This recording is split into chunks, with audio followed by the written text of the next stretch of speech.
Hi, Nick here. In this video we're going to do Yesterday Once More.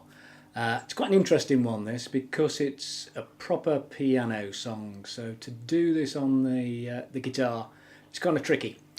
So the sort of things we're going to cover here is how not to play all 6 strings at the same time.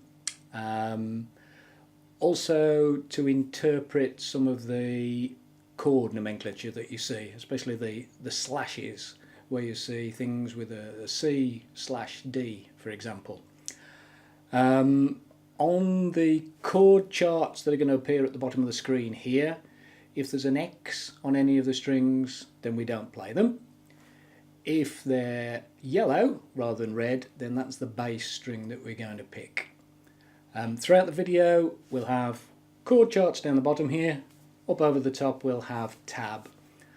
At the end of the video there'll be a link to a chords and lyrics video so that you can practice what you've learnt and we can go through the whole song. Okay, right, well let's get straight into it.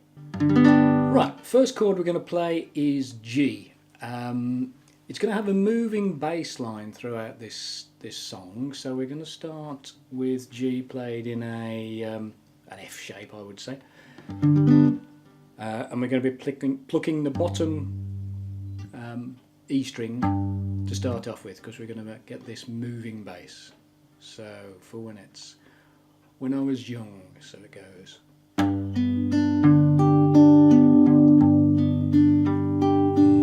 was young, I'd listen to the radio. So radio, we're playing B minor, and if you look at the name of this, it's B minor / F sharp. The F sharp refers to the bass note that you play, and this is the F sharp we're talking about here. So we're going to come down from G to F sharp. So it gets a nice moving bass line where we go from.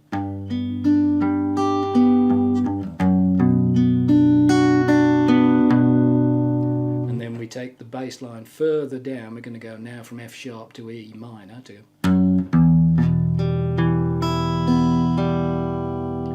So E minor, standard E minor shape, and then we get E minor with a D bass. We're going to create that D bass by lifting this finger here and just playing the top 4 strings. Okay. So in actual fact you don't need to put a finger on at all. Just kind of helps you to remember where you are. Does for me anyway. So let's try those first 3 bars together. 1, 2, 3, 4. Young and listen to the radio, looking for my favourite songs. And then we're going to go from the D, which is that open string, to C. So you go boom, boom. Now C major 7th is like C, but with your index finger lifted. And we're going to play the 5th string as your bass. So when we played out C, and we go now to B minor 7th, which has still got that F sharp bass, but we're not going to play the F sharp bass, we're going to play the B as the bass this time. So, and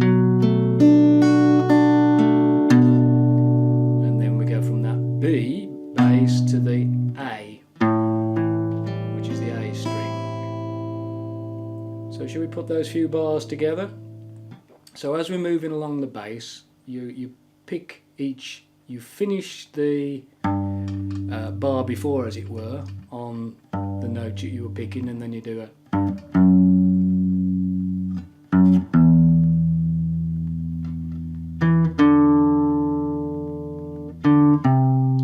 So this is what you should hear coming out at the bottom end of what you're playing. Okay, let's try that all together then from the G.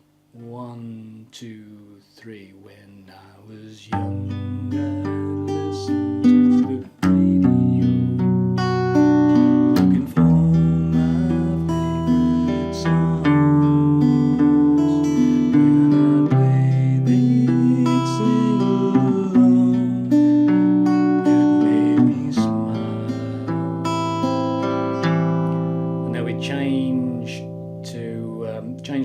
picking rhythm, as it were, to play C with the D bass, which is just basically just leave your index finger on and play the top 4 strings, and it's so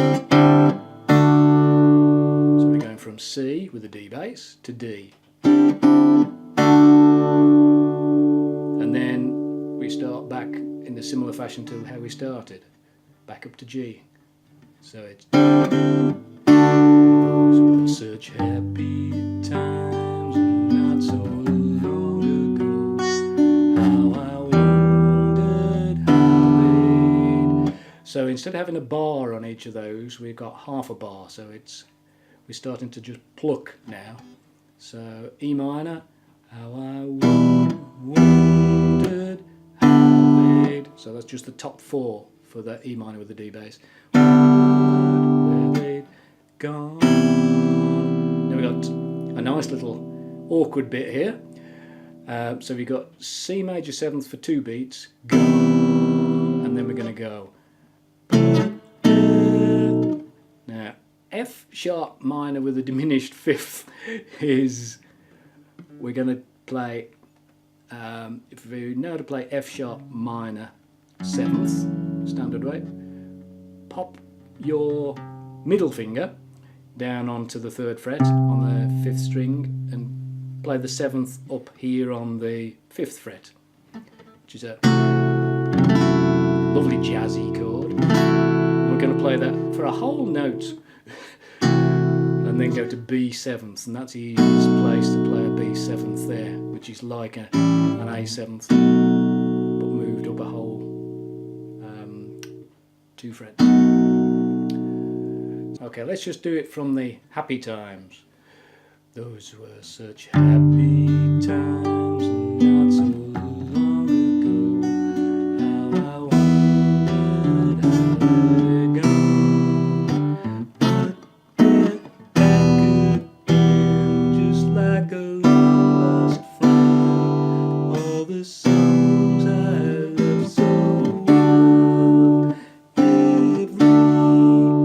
So there's quite a few chords that we're throwing together there. And we see instead of picking them, we're just going to pluck them all together. So because you're plucking, your maximum is going to be all 5 fingers. So you're going to be a string missing at least. So we're doing the E minor for how on we're not going to pluck the bottom E. That wondered is the top 4 strings. So gone, C major 7th, you're going to be plucking the bass on your 5th string, and then F sharp minor 7th with a flattened 5th. Again, you're missing the bottom string, but again, when we move by the back again for E minor, we're going to move on to plucking the bass string. But then when you do the D bass, you do the top 4 strings. C major 7th is top 5 strings again. A minor 7th, top 5 strings again. D is really just the 4 strings. And then every, and then we're into the chorus, which is nice and easy again. We'll go back to plucking for that, which is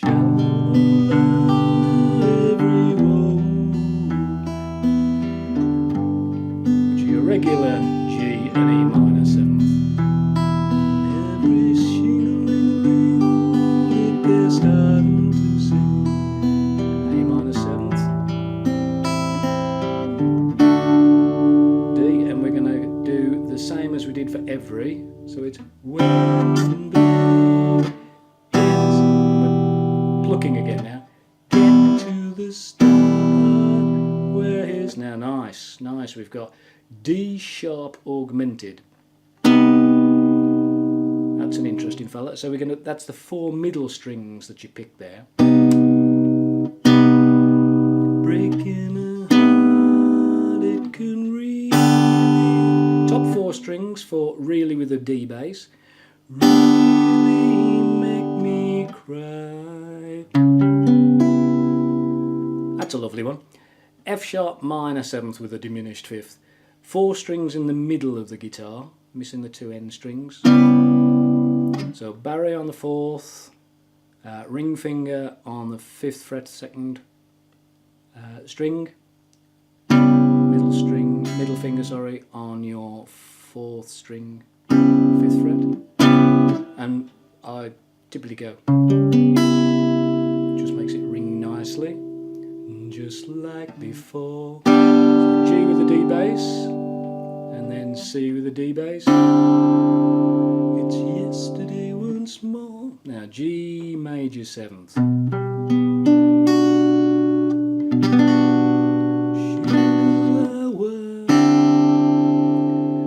That's your C with the D bass.